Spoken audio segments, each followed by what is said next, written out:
It is truly an honor to congratulate Jorge Ramos and María Elena Salinas, recipients of the 42nd Walter Cronkite Awards for Excellence in Journalism.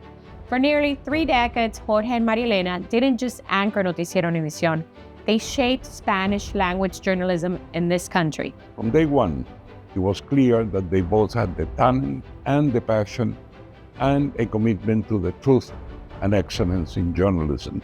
With this dynamic duo at the helm, Univision Network News program soared to new heights, becoming the most respected Spanish news organization in the country. I have worked with both Jorge and Maria Elena, and anyone who knows them knows they understand a fundamental part of journalism is staying true to the facts and that trust is earned.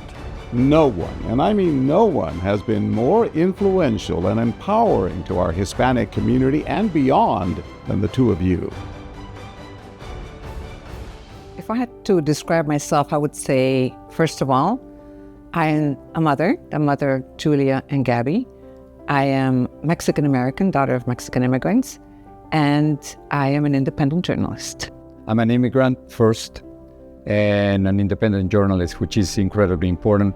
I didn't want to be a journalist. I wanted to be a psychologist or a professor at a university. And I needed money to pay for college. There was an opportunity at a radio station. They hired me first as an assistant. I moved up from the radio station to the TV station. I remember doing my third report and they censored it completely. So I said, I don't want to be a censored journalist. Got a red Volkswagen, got a few $100s, got accepted at UCLA Extension and came to the United States. And after that, then I started working for Univision, maybe about a year later. I was born in Los Angeles. My parents are Mexican immigrants, and I was working in radio, just like Jorge was. And an opportunity came up for Channel 34 in Los Angeles. That was then part of the Spanish International Network. I was very shy. It was very difficult for me to be in front of a camera because Spanish language media was very young. The Latino community was very small and growing. I always felt that I was reporting to a community that I was part of because just like them, I was also the daughter of immigrants.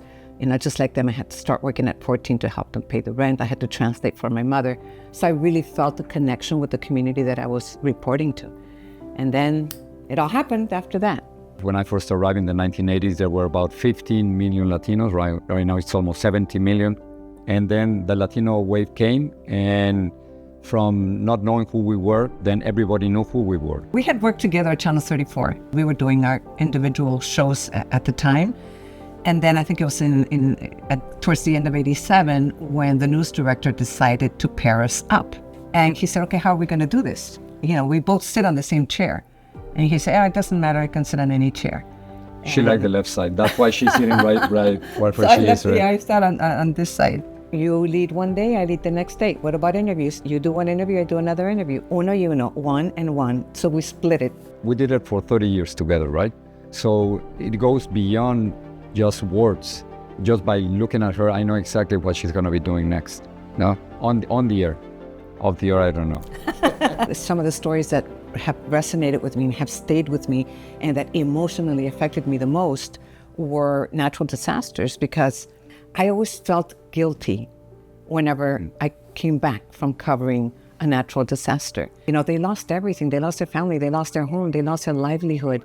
And now the news is off to another headline. Those are the first things that pop into my mind. I was in Iraq at the beginning of the war. We couldn't get in. It was incredibly dangerous. So I came back. It was her turn to go to the war. And not only she came into Iraq, she went all the way to Baghdad in the middle of the war. I don't know how you did it. It's just that you don't think that it's dangerous when you're doing it, because the thing that you think of is we have to get our story out. That's the most important thing. Maybe before, maybe after, you say, oh my God, wait, how could I do that? Especially because my daughters, and I know that your children also, we don't think how they are affected by the dangerous things that we cover. Once I remember I did something incredibly stupid after 9/11, then the war in Afghanistan. TV station, they didn't want me to go because it was very dangerous. So I asked for vacation time and went on my vacation time to Pakistan, and then we drove all the way to Tora Bora, where Osama bin Laden was supposed to be. And I had to hire 3 rebels to take me to the mountains.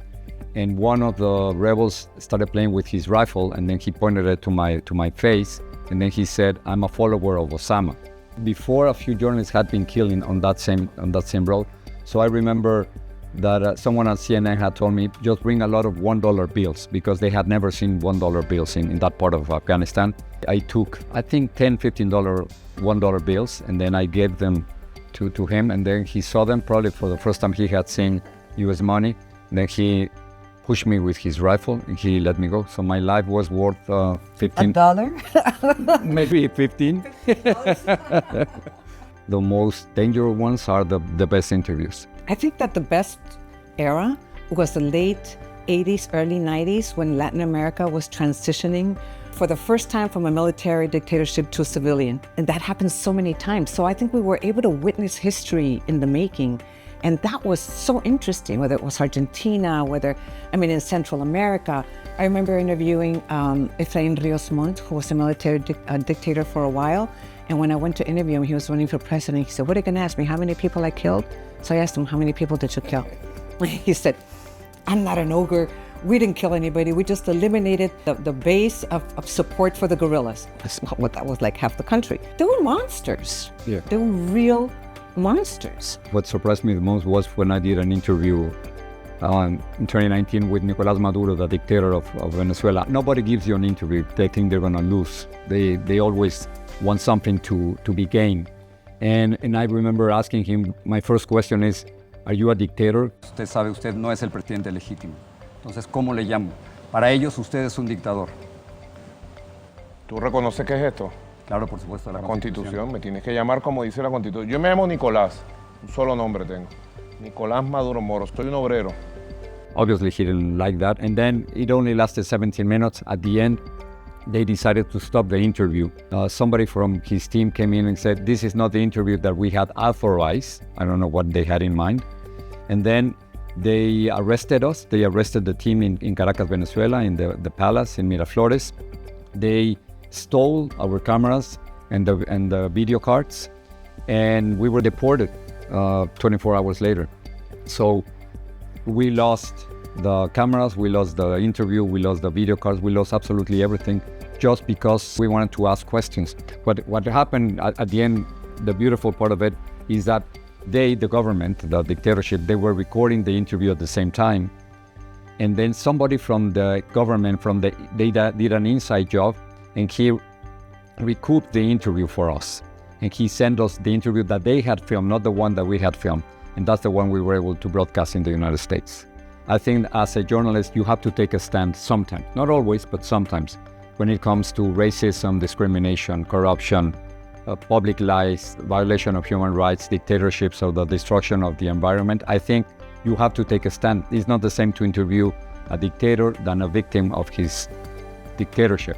And I think that if we don't do that now, then I don't think we're doing our job. When you think about it, everyone advocates for what they're covering. If you cover women's issues, you're going to advocate for women and for the issues that are important to them. We covered the Latino community, and we're always going to be advocating for them. Yeah, I believe journalism is a public service.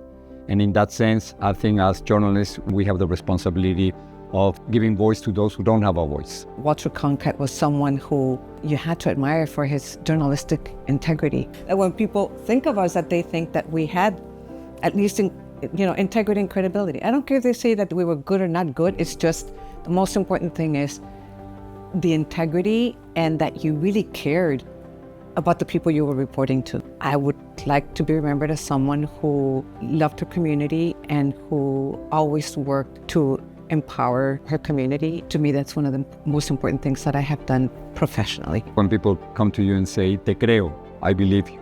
That's the most important thing. And with Walter Cronkite, it was exactly that, the credibility. Something that I always admire him is that he took a stand during the Vietnam War. He took a stand with truth, with facts. We have to challenge those who are in power. And when he had to, he did. Use your voice, Use it. This is not a profession for people who want to be silent. Democracy, it's at stake right now. One of the first things that authoritarian governments do is try to silence the media. And It worries me that that's happening here. An uninformed society is a society that is vulnerable to the abuse of those in power. What gives me hope is this generation, because I think this generation is going to reinvent the way we do news and defend our democracy.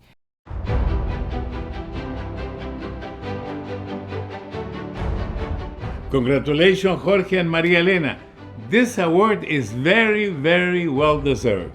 Congratulations, María Elena and Jorge. We're so proud of you. Congratulations, Mom and Jorge. You're both absolute icons.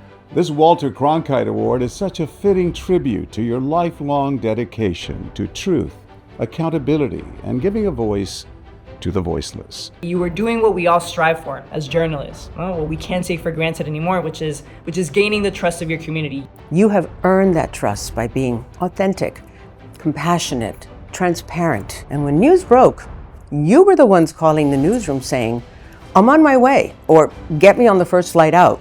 Jorge, when 9/11 happened and no planes were flying over the United States, you decided to drive with your crew nonstop from Miami to New York in order to get there. And María Elena, I still remember your gutsy jailhouse interview in El Salvador with a notorious leader of the Mara Salvatrucha gang. I cannot think of anyone more deserving of the Cronkite Award than Jorge and María Elena.